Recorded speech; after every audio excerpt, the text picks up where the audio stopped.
Hello guys, Joker the Fool here, back at it again. This is the 69th episode of the Braxcast, and we've got the art of Cliff Richards. Of course, Cliff Richards is the artist for the entire Isom series. He's drawn the interior for Isom 1, 2, and 3, which is about, I don't know, over 300 pages of interior art.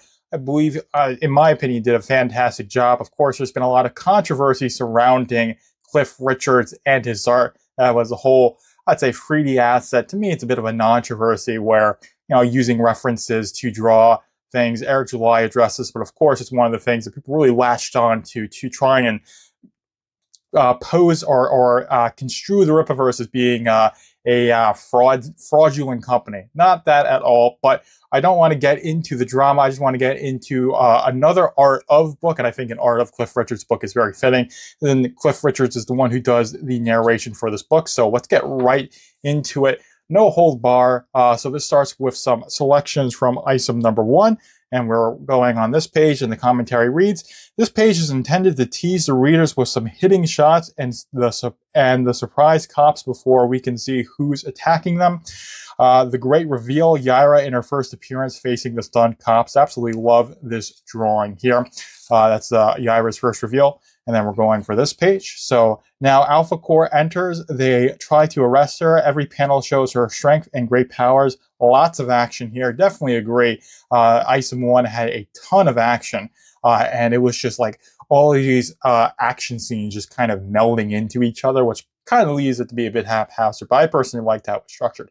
But this is I would say, one of my favorite pages. I still have a bit of a gripe with Cliff not having her foot on the toes of Brian Solari to really drive home the fact that she can't fly and she's dependent on him to carry her. But that's a really minor thing. But in this first panel, I wanted to show a close-up of Yaira very angry, which is right there. The last panel is the money shot of the Alpha Core members, and I do love that shot. And I think it's probably the most shared pages of Isom, because it was one of the preview pages during that initial campaign. The one that made $3.7 million in Isom number 1. So here we go. For this page, now we see Isom in his first standoff against the big Santuan. We can see Isom isn't matched well against Santuan. Looks like he's going to be easily beat up by him. Panels 2 and 5 matched well against this enormous foe.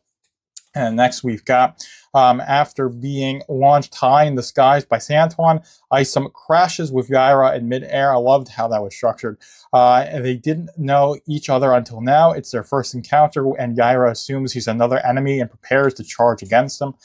Absolutely loved that. Next we've got... now Yaira attacks Isom with superhuman speed and strength, showing how superior she is, giving an idea he won't stand a chance against her. Then, of course, we all know how that ends, with him getting dropped on a car. But I think this is one that I kind of wish Cliff gave his commentary on. It doesn't seem like we have that. We might do. But in their second encounter, Isom's looking more determined to beat Santuan. First panel shows they are matching forces this time. Last panel, we can feel Isom won't be defeated again. He certainly wasn't in that encounter. Next, we've got art from Isom number 2. So we're not going for I think some of the best drawings in Isom number 1 is when Isom gets dropped on the car by Yaira. I think that's some of Cliff's best work in Isom number 1. Bit of a disappointment that he didn't give his commentary in this art of book, but that's okay.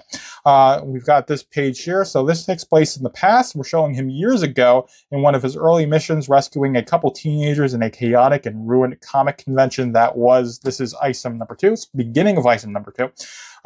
Panel 1, after Shabram beat him down, Isom watches as he grabs a teenage girl like a rag doll. The next panel shows how desperate and hopeless Isom is after he failed to save the girl. This is his big trauma. So next we've got first panel right here first panel occurs right after Avery receives a disturbing phone call. The intention is to show how upset he is, almost losing control of his anger.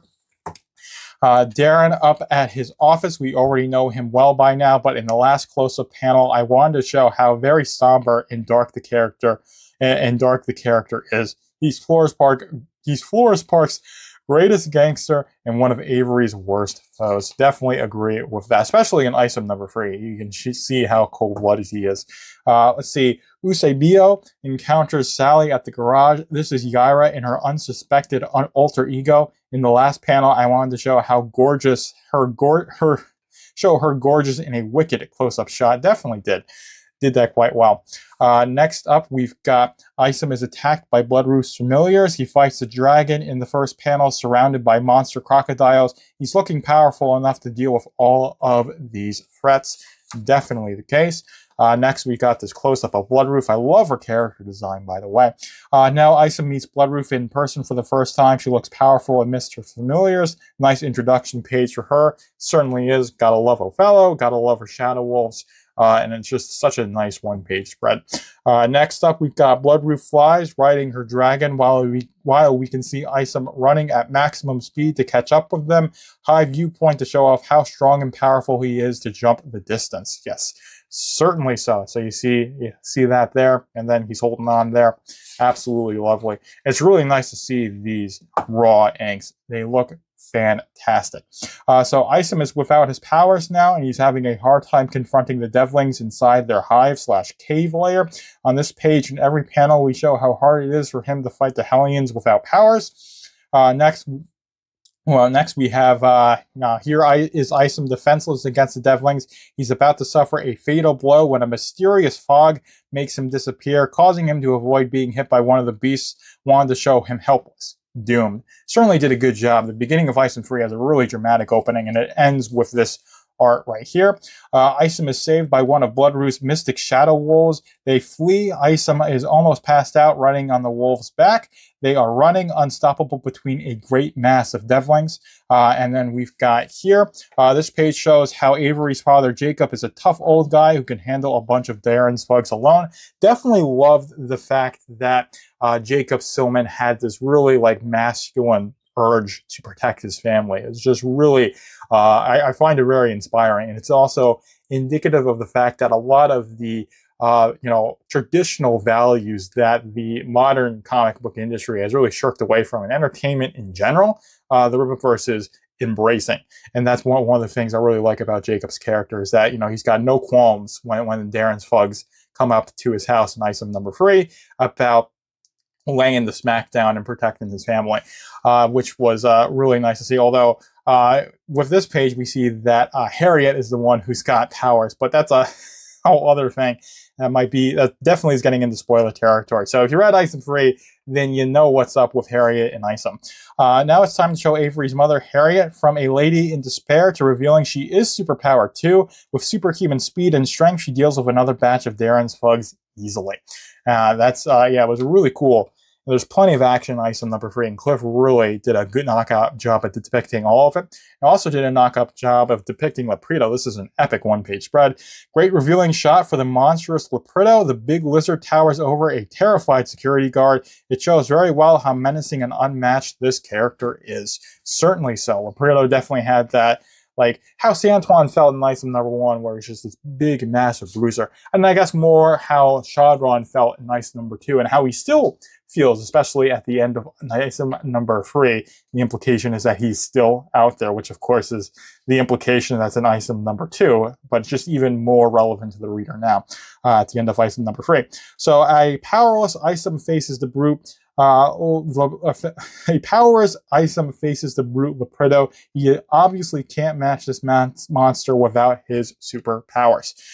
So here we show that even without superpowers, Avery is still badass and bold enough to hit Lepredo, but the big lizard doesn't feel threatened by Isom. And that is all of the art there. Very short commentary from Cliff, so he gave a very short and curt way of commentating on this. So we've got the back here. We'll read that now.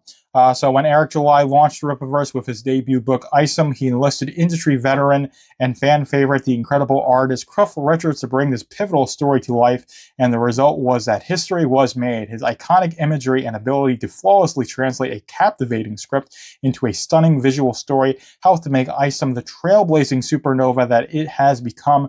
Cliff's thoughtful approach to storytelling through action, facial expressions, and panel layouts draws the audience in and keeps them engaged until the very very final page. An expert at character work, Brazilian artist Cliff was inspired early on by Alex Raymond with Flash Gordon, Rip Kirby, and Jungle Jim before diving into DC and Marvel fandom in the 60s and started his own illustrious comic book career working for Dark Horse. He has since been in high demand working for both Marvel and DC, the very companies that first inspired him, and is one of the most beloved creatives at the Rippaverse. His style has defined the world of Isom as a force to be reckoned with and has become the blueprint for many other artists as they join this growing universe. In this jaw-dropping compilation art book, fans got to take a closer look at Cliff Richard's astonishing line work, as well as getting direct from the artist commentary taking us through his process. This is a must-have for any artist and fans of the Rippaverse, new and old. The dynamic flow of action, the chosen perspectives, and the realistic and thought-provoking emotional beats are beautifully brought to life here, giving a highly sought peek behind the curtains of one of the most groundbreaking artists working in the business today. As we move to the future, we go back to the beginning where it all started with the team up between Eric July and Cliff Richards that has now become legend. It certainly has absolutely fantastic art book. Cliff's commentary is great. It's very on point. A lot of the other art books have very long commentary, especially Fabio Jansen commentating on Joe's art. Although Joe's art is so complex that you need all that commentary to kind of understand it, or you can commentate that much on it. This is a fantastic art book. Absolutely love the fact that Cliff gave his narration to it. Absolutely loved basically all the chosen scenes I did. The only exception is that I think the scene where Isom was dropped onto the car in Isom #1 should have been included in this. But that's my one and really only gripe with this book. But hopefully you guys enjoyed this episode of the Braxcast. Joker is out.